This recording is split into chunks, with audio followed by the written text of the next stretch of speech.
Welcome back to the Extra Red Podcast, guys. I'm Josh. I'm Liam. So today we are going to go through our personal supplement stack. So obviously we have, different needs, different things we're looking at in terms of just improving, overall health, whether that be from a, training standpoint, nutrition standpoint, micronutrient standpoint. So I thought it'd be really good to, go through what we're doing, obviously why we're doing it, because I'm sure, a lot of you guys have probably taken supplements blindly before. And you're not really sure, what they're actually meant to do, or if you actually need this supplement or that supplement. So hopefully we can give you guys a bit of clarity as to if we're taking a certain supplement, why we're taking it, and why it's actually effective, for us depending on our goals and our situation. So do you want to kick us off, Liam, or what do you want to talk? First and foremost, I'll say that we're both very guilty of spending our money on supplements and taking them blindly. It's very easy to look at supplements and just see everything online, or this person made a video about this one, and then you think to yourself, oh, I must need that. And it's like, no, you don't necessarily need it. But at the same time, this is how you can go through multiple different practitioners or something to find out what you actually need. But the reason we're doing this podcast on what we take year round is because there are certain supplements that I personally believe and Josh personally believes from a standpoint that we both need and you should be taking year round, because it's very hard to get through diet and lifestyle. Very hard. So starting off, number one, I take Zinc Sustain by Bioceuticals. Cool. Why do you take that? I thought you just wanted me to say the number one I take. But no, you're good. The reason I take it is 1, for my immune system, 2, for testosterone production, 3, I've been working with an applied kinesiologist for the past year, and multiple times if I stop supplementing Zinc, my body just tends to shit itself. I get like a sore right hip, all these things, because he actually vial tests me and my body doesn't actually absorb zinc really well. So the Bioceuticals version, it comes with B6 and magnesium in it to actually absorb it a lot better. So I just seem to be someone who's very zinc deficient, and a lot of people will panic with taking zinc and high doses of zinc and all that year round. I've taken it year round because I need to take it year round, and I've noticed no difference in, say, copper toxicity and all these things that people worry about, because if you take zinc for too long, people say like you can't naturally produce it anymore, or it affects your copper status and your copper depletes too much because we have a zinc to copper ratio in the body. I'm yet to find someone who's actually overdosed on zinc supplementation. Yeah, I think leading into that, like I guess my first one is, I think it's just a simple base cover is just a good multivitamin. And obviously that contains, a lot of supplementation, but I think just as a general guide for most people, like, especially if they're going to a diet, right? Like most people already are deficient in certain vitamins and minerals. And obviously, you're going into potentially a diet, a deficit, bit of fat loss, the chances are you're going to be cutting out more food, right? Of course, if you're cutting out more food, generally speaking, you're going to be cutting out more nutrients. So I think just a standard, decent multivitamin. I use the Now Foods one. I find that sort of like the minimum standard, the men's multi there. And that just sort of covers, like I said, most of the bases from a health standpoint, I guess. And then the only other one I would take, really regularly, in terms of just health is a fish oil. But I'm taking, cod liver oil at the moment. Yeah, that's also one of mine, but we won't need to mention it now. Yeah, cool. Well, I think, like you mentioned, do you want to go into cod liver oil a little bit, into obviously why it's better than just your fish oil? Well, the bioavailable form of it is amazing for the omega-3 ratio. Like, it's way less risk of toxicity, which can be in omega-3 supplements. Like, they can be rancid with how they're produced and stuff. And look, there's no getting around it. The supplement industry is dirty, right? Like, we saw what happened with the creatine gummies and everything like that. It's like everyone looks for the cheap supplement on Amazon from a third-party creator that he goes, oh, okay, this is fish oil and it's, $15 cheaper. And then it's rancid and it's got microplastics and it's just not even a bioavailable form. So cod liver oil is a really good bioavailable form, not only of the omega-3s that we're looking for, but it's also got other things like vitamin A in it as well, and vitamin D, which goes on to my next supplement. I take a vitamin D K2 supplement, which is a Dr. Eric Berg one, and the reason being is because it's got the right ratio between vitamin D and K2. The reason being is for every, say, 5,000 IUs of vitamin D you take, you want to take 100 micrograms of vitamin K2 because calcification can happen in the body when we have too much vitamin D, and we want to make sure that calcification goes into the right places, like bone deposits, for example. We don't want it to go in the arteries because that's where plaque can build up. So having that right ratio is really good, and the amazing benefits for the immune system, like our body's completely covered in vitamin D receptors, also hormonal panel like testosterone and everything. A correlation between the three that I take of vitamin D, K2, zinc, and then cod liver oil, you can't beat it. Yeah, I think it's yeah. It covers all bases. Yeah. Add a multivitamin in there if you need to. Like, exactly. That's I think from a health standpoint, and again, unless there's a specific issue you have, like it goes much worse than that. Like for example, like lately, been getting sick, so a lot of my stuff now. Obviously, the sauna I know is a great one. Obviously, I've been using that, but a lot of was it the glutathione and vitamin C liposomal. Both of them I think are very, very good if you're someone who gets sick quite often. Are you taking glutathione in the form of N-acetylcysteine, which is a precursor to glutathione, which is, for the people that don't know, glutathione is the body's master antioxidant.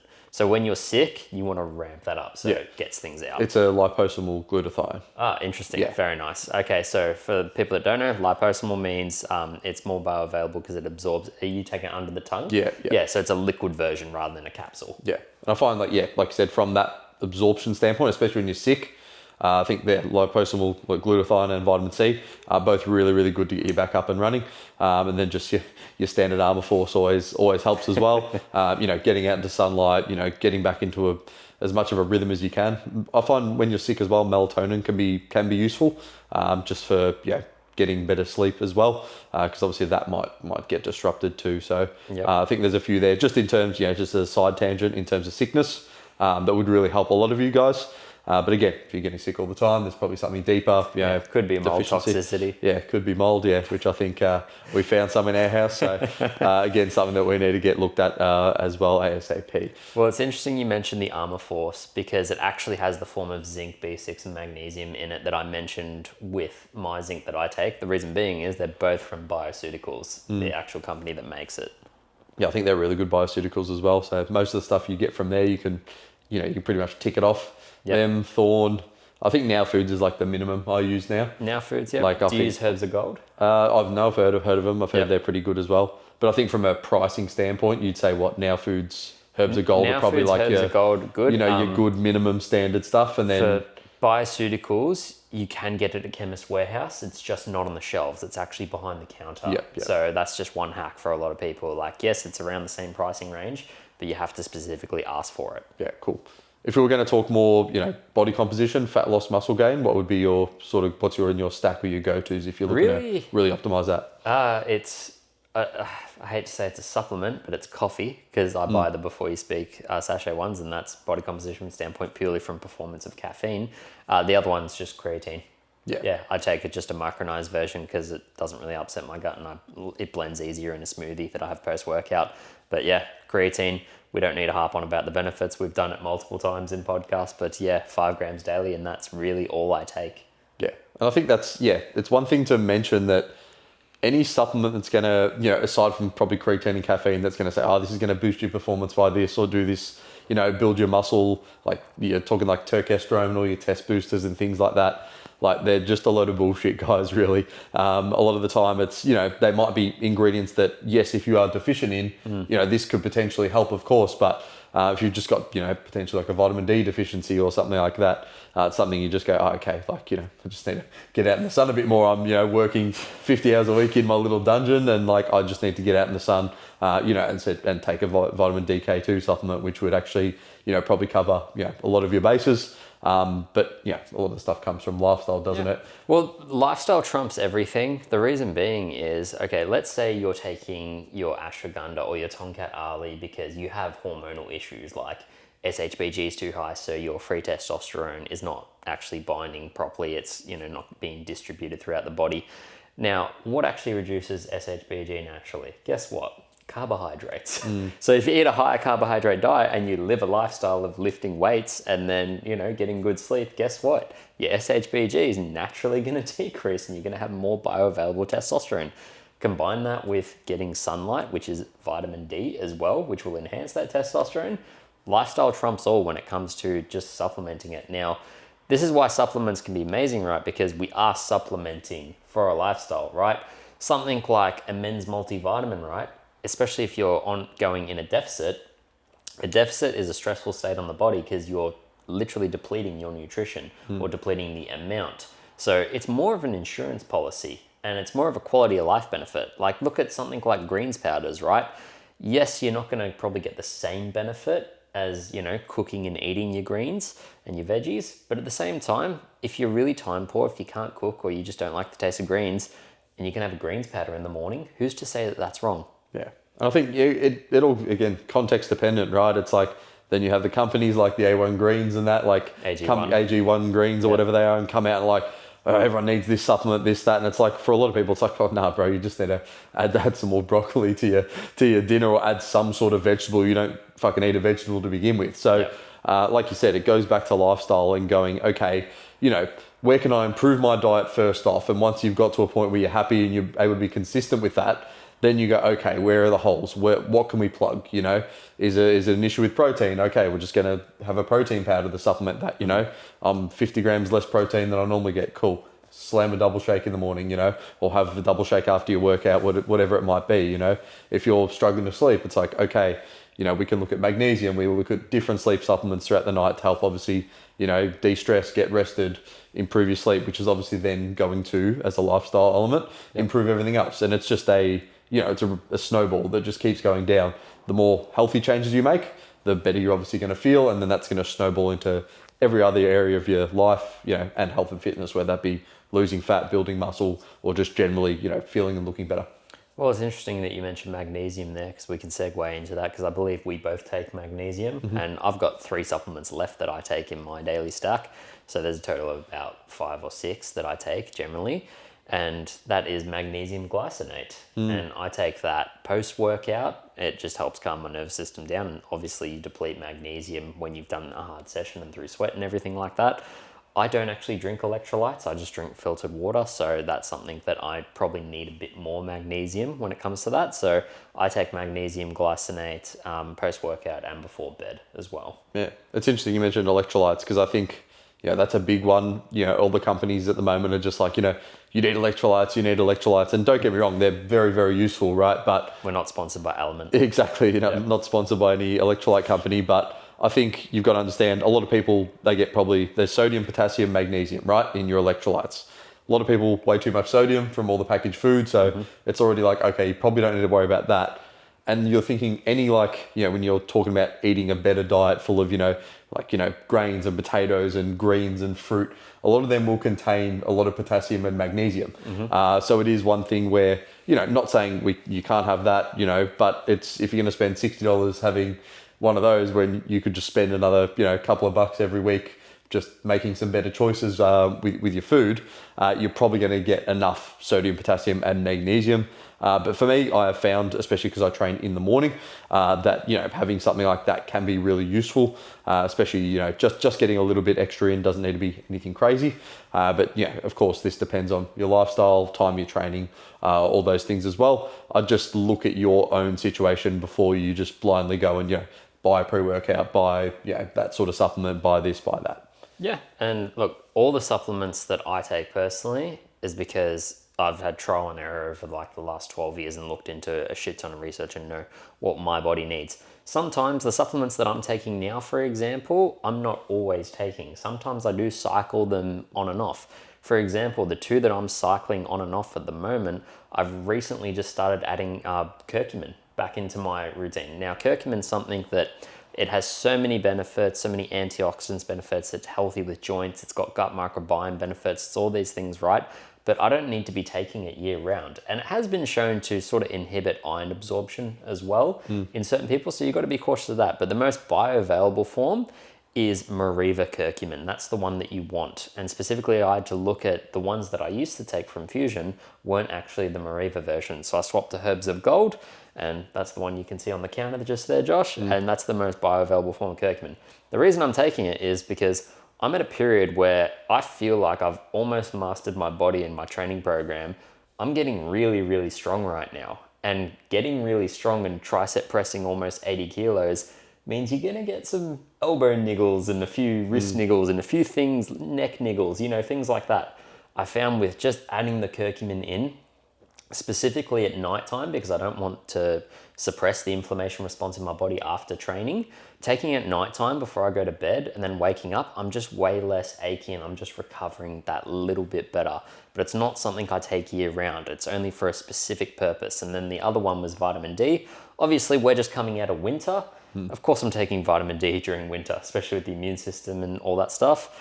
And, in 2 months' time when it's sunny outside, I'll be popping melanotan instead. Yeah, you won't need to take it. Yeah, exactly right.